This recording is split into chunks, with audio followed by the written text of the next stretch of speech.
So today I am making one of the holiday soaps, and I was very excited to show you this. This is going to be for the olive oil portion of my recipe, but this is the spearmint that I grew all summer long. This was my dried plant matter that I saved. I would hang bunches upside down and let them dry completely. And then once I had all of them harvested for summer, I made an oil infusion with them. And you can't really tell on camera, but the oil itself turned a really nice green. So we'll see if that kind of gets in the soap. It might keep it a little green, it might not, I'm not sure. So first, and I don't have gloves on yet because I haven't started working with the lye yet. This is my oil container, so I let it do its thing and then I tear it out. And I'm not sure if this is definitely not going to be as much oil as I need, so I'm just going to get as much as I can from it. It actually smells really nice. It still smells like olive oil, but I can smell the mint in it. Spearmint smells really good. So I'm going to try to take this knife and keep the plant matter from falling in there as best I can.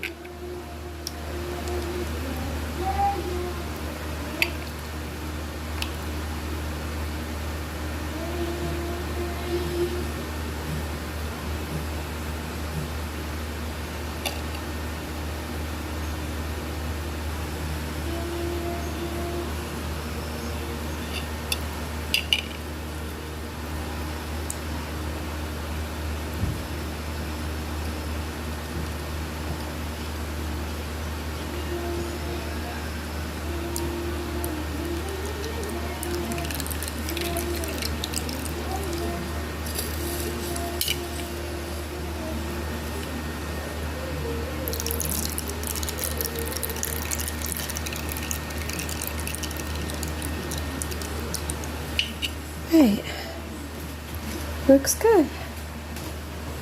It does have some little tiny flecks and one leaf that made it in there. Oops. But that's okay. And the little flecks that are in there, that's okay too, because that'll just make it more of a tea soap. So I need to get to a pound and a little over a pound, so I'm gonna just top off what I need with the regular olive oil. Okay, so I have my oils and butters melted and mixed with the lye water solution, and I'm gonna add the essential oil, which even though the plant was spearmint, I'm making it peppermint. And that's because I think I could be wrong, but I think it's more common for people to drink peppermint tea rather than spearmint tea.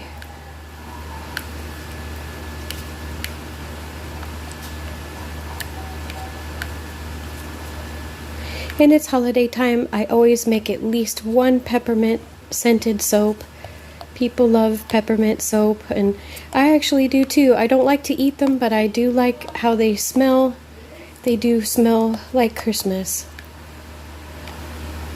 Well, I shouldn't say Christmas, holiday time. They smell like winter and holiday time. And peppermint always loosens your batch up a little bit, so that's wonderful. And now I'm going to split off for some color. I'm going to put just some uncolored in here. And then the rest I'm going to color with, I got some fresh, it's hard to see in here, some fresh spirulina. Let's see if we can, nope, still looks black. But trust me, it's a very beautiful dark green. We'll start with a little bit. I always mix spirulina with a little oil because again, it's very floofy, it gets airborne, just like activated charcoal, and it gets clumpy, just like activated charcoal, cocoa powder. A lot of the natural colorants, like all the clays, they really need to be mixed with some oil. It's just what helps it incorporate into your soap better, and you get a smoother natural color rather than clumps and speckles. I've learned everything the hard way over the years.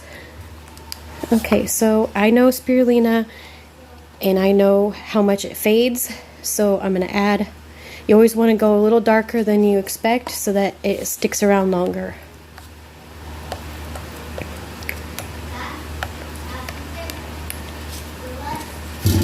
Ooh.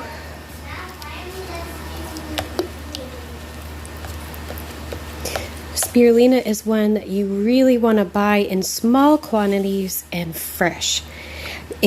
For some reason, it just imparts better color if the plant batter is fresh. I've learned that too, that I get smaller bags of it, like maybe 4 ounces at the most, or 6 ounces at a time, and I try to work through it quickly. Like I plan all the soaps that are going to be green, and I try to use it up as fast as I can, and then buy more when it runs out, because it always works out better that way if it's fresh. When it's old and stale, it makes not the prettiest green, and it fades extra fast for some reason. I think because it's just older. Paprika is the same way, although paprika I do as an oil infusion, but I like to have very, very fresh Hungarian paprika when I make my oil infusion. Just makes the best orange.